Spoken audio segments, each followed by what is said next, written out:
An intriguing flash-forward of someone passing away at the mansion opens Red Swan Episode 2. The confession from the servants suggests that a bodyguard may have passed away. We can't help but wonder if Do-hyun is the bodyguard in question after the police interrogation. Rumors have been circulating among the servants that Do-hyun and Won-soo may have been having an affair. We go back to the evening of the auction celebration, right after Won-soo finds out that Do-hyun has taken on the role of bodyguard. While Yeonguk pretends to be serious in his gratitude to Do-hyun for saving his wife, she swiftly gathers herself. After that, the two enter the party and are greeted cordially by everyone there. Won-soo considers her life and how she got here when she is seated at the party. We get to see a young Won-soo in 1990 through a flashback. Chairwoman Park used to play golf at the club where her mother worked as a cadet at the time. Won-soo's mother received a couple severe slaps to the face after being on Chairwoman Park's wrong side one day. Not wanting to irritate the president's daughter-in-law, she was also fired. Won-soo's mother took 2 golf clubs from Chairwoman Park out of retaliation and made it her life's work to teach Won-soo how to play the game. Won-soo soon started playing golf and improved greatly. She believed it would lift her family out of poverty. Regretfully, Won-soo's mother lost all of her daughter's winnings due to gambling. Won-soo eventually had to break off her relationship with her mother since it became too much for her. Following this decision, Won-soo chose to utilize her wealth to assist those in need, earning her the moniker Angel of Charity. She first met Yeonguk on one of her humanitarian missions to Africa, and the two became acquainted. He soon made a marriage proposal, to which she accepted. Won-soo recalls the stressful first meeting she had with Chairwoman Park very well. Chairwoman Park tried her hardest, as one might imagine, to disparage Won-soo and her brother. Chairwoman Park even claimed to have killed one of Yeonguk's ex-partners at one time, although she later laughed it off as a crude joke. Chairwoman Park even attempted to persuade Won-soo's brother to end the relationship by offering him a job. However, Won-soo was able to wed Yeonguk and acquired the necessary skills to handle her obnoxious mother-in-law. At this point, Won-soo thanks the Arab crown prince in a speech for matching his donation following her attack. People start mixing and having drinks as the celebration gets going in earnest. When Yeonguk gives his mistress a signal, they depart from the celebration and go to the room. Sadly, Won-soo's relative is his mistress. Won-soo goes to assist the mistress's kid when he approaches her, thinking it's his mother, only to discover that the mistress is having sex with Yeonguk on the couch. Won-soo, on the other hand, remains composed and queries why they are unable to use greater caution.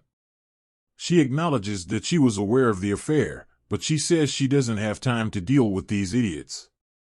She gives herself an apology, attempts to get her bearings, and then walks her husband to the celebration as if nothing had happened. The mistress is made to watch the couple dance, looking utterly infatuated the entire time. Afterwards, Chairwoman Park confesses she was aware of the affair when she summons Won-soo for a meeting. It was taking place even before the Won-soo and Yeonguk's marriage. Chairwoman Park fears that if Won-soo learns the truth, she will divorce Yeonguk. When Won-soo informs her there won't be a divorce, she is, nevertheless, stunned and furious beyond belief. Chairwoman Park receives a warning from Won-soo that if she goes, she will lose more than anybody else. Chairwoman Park has been embezzling money from the foundation, and Won-soo has noticed this and has asked her to cease. As the elderly woman screams, he quietly leaves the room and tells the chairwoman to stay off the foundation since it is not hers. After that, Won-soo goes to the bar to get a drink and becomes even more irate when Kyung-ju tells her that Yeong-uk is sleeping in a separate room so she can get a better night's sleep. She urges Kyung-ju to go before striking the bottle more forcefully. As she stumbles toward the room, Do-hyun discovers it and assists her. She immediately asks him if he wants to go to bed with her after starting to flirt with him. Looking shocked, he asks if she feels depressed or alone. She says no, but it's obvious that she's in pain. Do-hyun assists her in entering her room like a gentleman should, but in the process, her room key falls to the ground.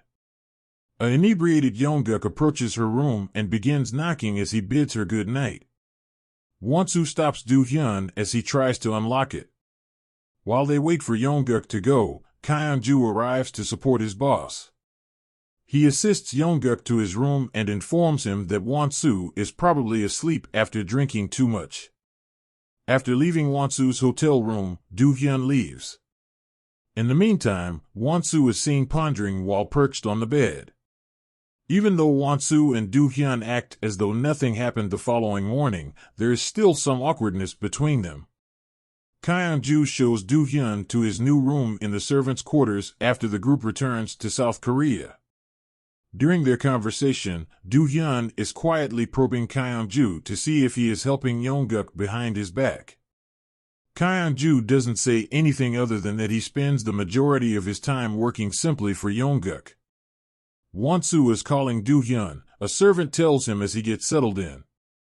Do-hyun unintentionally knocks down the photo of Ju-hyuk he took with him as he leaves. He notices a USB connected to the picture as it falls. This reminds him of Ju-hyuk's final remarks, in which he made reference to a photograph. As soon as Do-hyun opens the USB, she discovers images of the chairman being taken outside the home.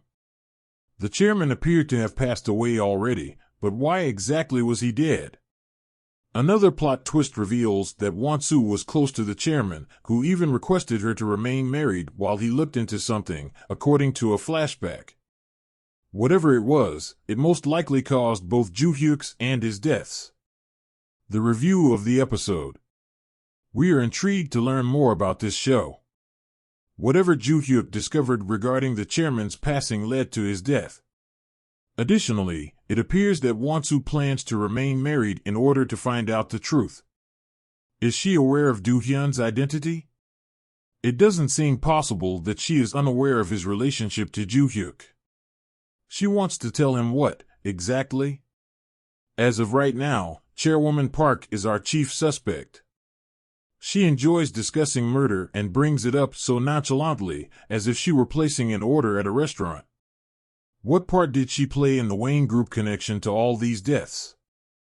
We can infer from the episode's opening scene that there has been a death, which means there will be more bloodshed. Who do you suppose passed away? Could it perhaps be that Wonsu and Do-hyun started to feel something for one another? Although they already had a certain chemistry, did they go too far? Once more, I find it disappointing how these K-dramas still depict Africa. Why do people work for charity in Africa all the time? As an African, I sincerely hope that these authors will make an effort to learn more about our continent before continually disparaging us.